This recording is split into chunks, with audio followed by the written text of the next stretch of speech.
When Elon Musk agreed to appear on a live talk show to discuss technology and ethics, he didn't expect to be seated across from a Muslim scholar known for his fiery rhetoric and massive following. What started as a polite debate spiraled into a chaotic battle of ideology, ego, and unexpected confessions. But it wasn't just the scholar's piercing arguments that rattled the world's richest men, it was something else entirely. Something personal. Something Elon never meant to reveal. And just when tensions reached a boiling point, the cameras caught a moment that made headlines worldwide. You won't believe what Elon did next. The studio was cold, clinical. Cameras hummed. The stage floor gleamed with an unnatural polish. Elon Musk stood backstage, scrolling through something on his phone while a makeup artist dabbed at his forehead, more for television than necessity. He wasn't nervous, he didn't really get nervous anymore. But there was something off about the energy of the place. Like a spark waiting to ignite. Across the stage, through a black curtain, sat Sheikh Tariq Al-Hamid, respected, feared, and beloved by millions across the Muslim world. He wasn't a firebrand preacher, but he was known for delivering moral knockouts with surgical calm. A scholar who had dismantled politicians, CEOs, and influencers alike. Now, it was Elon's turn in the hot seat. The show was called Crosspoint, notorious for pairing unlikely opposites on live TV and letting the world watch them clash. Producers called it intellectual MMA. But Elon thought it was just another PR engagement.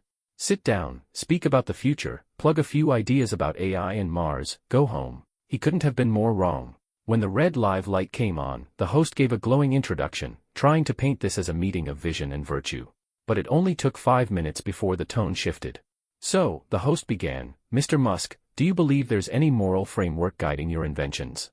Or is it just innovation for innovation's sake? Elon offered a dry smile. Tools don't have morality, people do. I just make tools.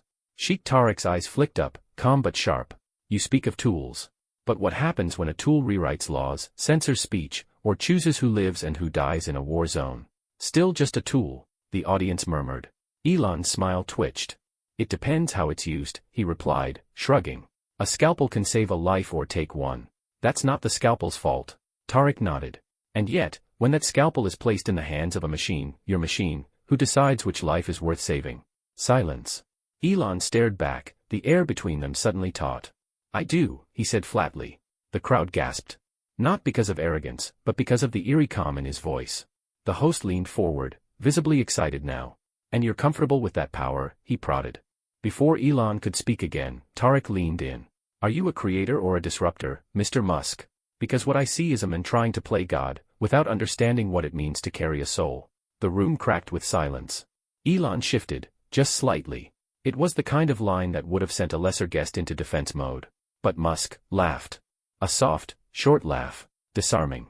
Then, he spoke. I understand the soul just fine. It's what people invoke when they don't want to change. Tariq didn't flinch. And it's what people lose when they forget humility. Just then, chaos. A producer stormed the set mid-broadcast, whispering frantically to the host. The live feed caught it. The host's face went pale. Then he turned to the audience, trying to keep his voice steady. Ladies and gentlemen, we have just received a video related to Mr. Musk's past business dealings. This is live. The screen behind them lit up.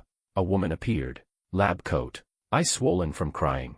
Elon Musk shut down our project after learning we were building an AI to translate and preserve Quranic texts, she said. He said it was too political. Gasps. The crowd stirred violently. Tariq's voice was ice. Is that true? Elon's jaw clenched. His hand gripped the armrest.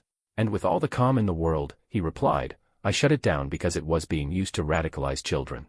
Now that set the place on fire. And this was just the beginning. Is it true, Mr. Musk? Did you cut off funding because faith frightened you? Elon spoke quietly, but the mic picked up every syllable. No. I cut funding because the software was being manipulated to radicalize people. You want to talk about morals? I saw kids being taught hate by an AI quoting scripture. The room fell silent. Dead silent. But then, chaos. Tariq slammed his palm on the table. That's a lie. That was your algorithm. You built it to feed attention. To feed outrage. And now you blame the faith. Security stepped closer. The host waved his arms. Let's cool it down, gentlemen. But they didn't cool down. Because Elon Musk was no longer playing the PR game. He leaned forward. You don't know what it's like, he said, eyes blazing. To watch an idea, your idea, used to control people instead of freeing them. The sheik narrowed his eyes. And you don't know what it's like to have your entire way of life reduced to code and buried beneath hashtags. Suddenly, the audience wasn't just watching a debate. They were watching two worlds collide, Silicon Valley and sacred tradition, each refusing to bow. And then Elon did something no one expected. He stood up, looked directly at the camera, and said, "I didn't come here for a debate. I came here for the truth, but if people want a villain." He took off his mic and walked off the stage. The moment Elon said it, I shut it down because it was being used to radicalize children. The air was sucked out of the room like a vacuum had cracked open. The audience didn't know what to do. Half of them gasped. The other half erupted into a low, murmuring panic. Phones lifted into the air to record. Comments flooded the live stream chat like a digital riot. People weren't sure if he was being courageous or committing public relations suicide in real time. The host tried to speak, but Tariq had already leaned forward again, voice dangerously quiet. "You accuse without proof," he said, the warmth stripped clean from his tone. "You smear an entire faith because of the actions of a few. Is that your idea of responsible leadership?" Elon raised an eyebrow, but there was no arrogance now, only steel. "I'm not attacking faith," he replied. "But I won't pretend religion is harmless when people are feeding war propaganda into neural networks and slapping holy names on them." The crowd reacted like he had set fire to the carpet. A woman in the front row stood up, shouting in Arabic before security gently motioned her to sit. One of the producers behind the camera made the universal "cut it" gesture, but the host didn't flinch. He wanted this. "Mr. Musk," the host said carefully, "you're implying a direct link between religion and radicalism. Do you realize how dangerous that is?" "No," Elon said. "What's dangerous is pretending that AI won't be used by everyone, including extremists. And when people feed violent doctrine into machines that learn from them, you don't get spirituality. You get calculated hate."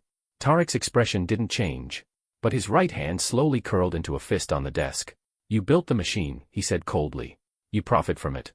And now you blame others for what it does." "I don't profit from hate," Elon snapped. But before he could say more, boom. The studio lights flickered. The live feed stuttered for a second. And then, a loud crash echoed from backstage. The cameras turned briefly, catching a shadow sprinting across the back of the set. Chaos followed. Security scrambled. A producer screamed something off mic. For a moment, everyone thought it might be a protester. But then came the real shock. A stagehand ran up and whispered frantically into the host's ear, wide-eyed. The host's face turned gray. He looked like he'd been slapped. "Elon," he said cautiously, "you may want to step off stage. There's been an incident involving a former employee, someone who leaked the Dubai lab footage." Elon stood slowly. "Is she here?" "No," the host said. "She's gone missing." The words hit like thunder. Tariq looked stunned. "What are you talking about?" "The woman from the video," the host explained, glancing at the audience. "She disappeared 30 minutes ago. Right after the clip aired. Her family reported it. She was scheduled to give a live interview, and now she's gone." A chilling silence spread. And then Elon said something no one expected. "She was being watched. I warned her this would happen." You could hear the blood drain from the audience. Every single person, Tariq included, went still. "You knew?" the host asked, blinking. "I had her under internal protection. But she wouldn't listen. She said going public was more important." Tariq leaned forward, jaw clenched. "So now you're saying there's a conspiracy?" "There's always a conspiracy," Elon said. "You just have to decide if it's against you or behind you." No one spoke. In the control room, producers were yelling. Feeds were being redirected. Online, hashtags were already trending. Hashtag Elon versus Tariq, hashtag Faith and AI, and most chillingly, hashtag Where is Anika? And just then, another twist. A tablet on the host's desk buzzed. He tapped it and his eyebrows shot up. "Ladies and gentlemen," he said, his voice trembling. "We've just received a second video. Unverified. Uploaded moments ago." He hesitated. "Do you want me to play it?" Tariq glanced at Elon. Elon gave a single nod. "Play it." The screen behind them flickered. And the image that appeared. It wasn't just shocking. It changed everything. The screen crackled. A grainy video flickered to life. The footage looked like it had been recorded in a hurry, possibly on a hidden phone. The angle was low, tilted slightly. A dimly lit room. A woman, tied to a chair. Eyes swollen. Breathing fast. It was her. Anika Jalil. The woman who'd exposed Elon Musk's lab in Dubai. The audience froze. No one moved. Even the crew behind the camera stood motionless, their eyes locked onto the screen like it was a window into something they weren't supposed to see. Anika spoke, her voice trembling. "If you're watching this, it means I've been taken."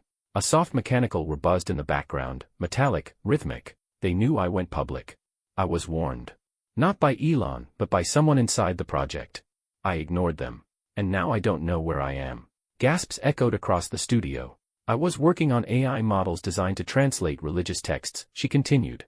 Quran, Bible, Torah, all of it. The goal was pure. Educational. Preservational.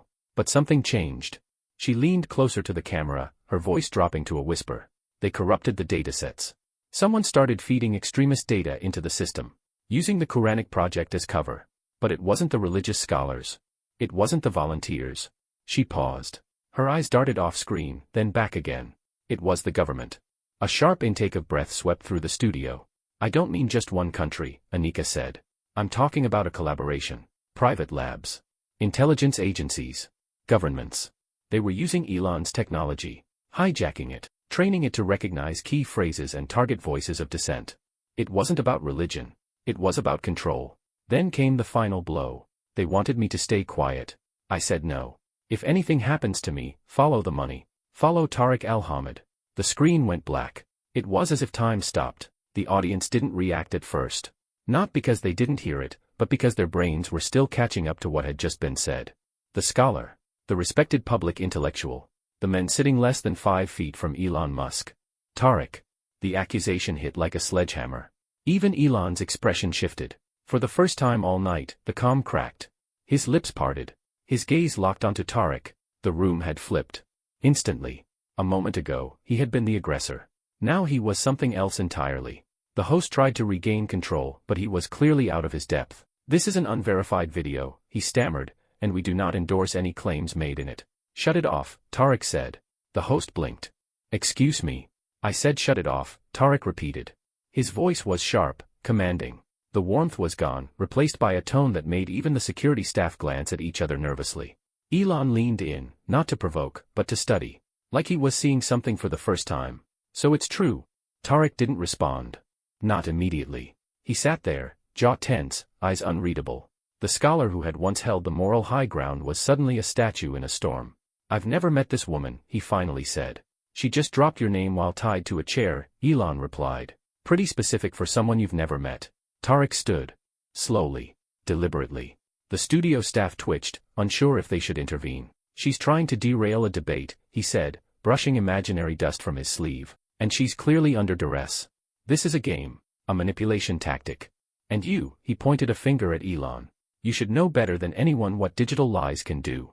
But it was too late. The room had shifted again. The tension wasn't between Elon and Faith anymore.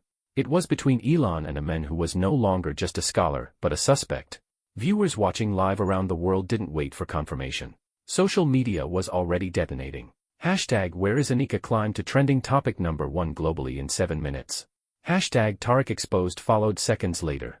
A member of the audience suddenly stood up, yelling in Arabic. Another voice joined. Then another. The studio erupted into arguments, shouting, panic, chaos. The feed tried to cut, but it was too late. The fire was already out in the world. Backstage, Elon's security detail moved in. Tariq's assistant appeared from the wings, whispering urgently into his ear.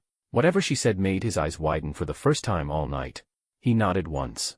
Then, without a word to the host, without a glance at Elon, Sheikh Tariq Al-Hamid walked off the stage. No statement. No denial. Just silence. And the sound of a world unraveling. Sheikh Tariq vanished behind the curtain without a word. Not a glance back. Not a denial. Just vanished. It was the kind of exit that didn't just raise eyebrows, it detonated suspicions. The host sat frozen, trying to recover his grip on the moment. Cameras were still rolling. The audience was in shambles. Security stood shoulder to shoulder near the exits, but even they looked unsure what they were securing anymore. And Elon. Elon stood up. No security. No mic. No permission. He walked to the edge of the stage, directly facing the audience. The lights above cast a sharp, almost ghostly glow on him. Phones rose. People weren't blinking. I wasn't going to say anything more, Elon began. I came here for a conversation. What I got was a trap. The murmurs stilled. I've been accused of playing God. Of controlling too much. Of dismantling traditions. But I didn't come here to attack religion. I came here because people, real people, are hijacking faith and technology for power. And no one's calling them out. He paused. The emotion was subtle but present. No marketing. No PR polish. Just a man who looked exhausted. You all saw the video. You heard her name. You heard his name. And whether she's alive right now. He shook his head. I don't know. But if anything happens to her, I will personally drag this entire industry into the light. You think I have power now? Watch what happens when I stop holding back. The audience was stunned. Even the crew stopped moving. Then Elon did something nobody expected. He pulled a folded piece of paper from his jacket pocket. This, he said, holding it up, is a list of names. Executives. Donors. Advisors. People tied to this corrupted AI initiative. People who helped bury Anika's warnings. People who kept Tariq protected. He didn't read the names out loud. Just waved the paper once, before handing it to a stunned producer nearby. This isn't about tech anymore, Elon said. It's about truth. And then, just like Tariq, Elon turned and walked off stage. But unlike Tariq, Elon's words stayed. And they echoed. The paper Elon Musk handed over wasn't symbolic. It wasn't a bluff. It was real. And by morning, it would set the internet on fire. The list contained over a dozen names, business leaders, political operatives, and yes, even 2 media executives. Names tied to funding shell projects across the Middle East and North Africa. Projects marketed as humanitarian but secretly collecting data, pushing propaganda, training neural networks to identify and suppress voices deemed unfavorable. And at the bottom of that list, in bold ink, Tariq Al-Hamid. Consultant. The news exploded like a bomb. Headlines raced across every platform. AI whistleblower missing after accusing religious leader of tech corruption. Elon Musk drops dossier of global power brokers in live broadcast shakeup. The fallout was immediate. Investigations opened in 3 countries. Journalists camped outside the embassies of companies named. Hackers started leaking internal documents.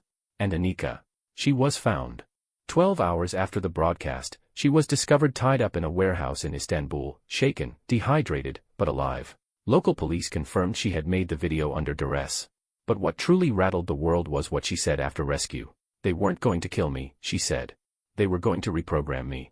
Silence me. Make me disappear, digitally. She meant it literally. Inside the warehouse, police found a laptop running a software suite loaded with biometric erasure tools, AI that could scan every social platform and systematically delete photos, videos, even scrub mentions of a person's name. She was going to be ghosted, not murdered. Erased. The plan wasn't just to discredit Anika. It was to unmake her existence. And that's when the public turned. Hard. Tariq went underground. No interviews. No statements. His team deleted his social media. One report claimed he boarded a private jet bound for Qatar. Another said he'd gone into hiding under diplomatic protection. But Elon went further. 3 days after the show, he posted a single tweet. Power disguised as faith is still tyranny. Hashtag no more ghosts. Attached to the tweet was a downloadable archive. Every internal message. Every document. Every dollar that funded the Dubai AI project. It was everything. Verified. Sourced. Dated. The final twist. Buried in the files was a payment trail. One that linked Tariq not just to the AI data team, but to the private military contractors who had threatened Anika. The supposed scholar wasn't just an advisor. He was part of the machine. And Elon had exposed it all. Viewers who had once tuned in for a debate got something else entirely. They got a war. A digital war. By the end of the week, governments were demanding transparency laws for AI ethics. Elon had called for a full international oversight panel. The irony. The very men accused of playing God had pulled back the curtain on people who had actually been doing it in secret. And the final image that stayed with the world. Elon, stepping onto a private jet, sunglasses on, silent as always. Not gloating. Not angry. Just, done. He'd said what he came to say. And now the world had to deal with it.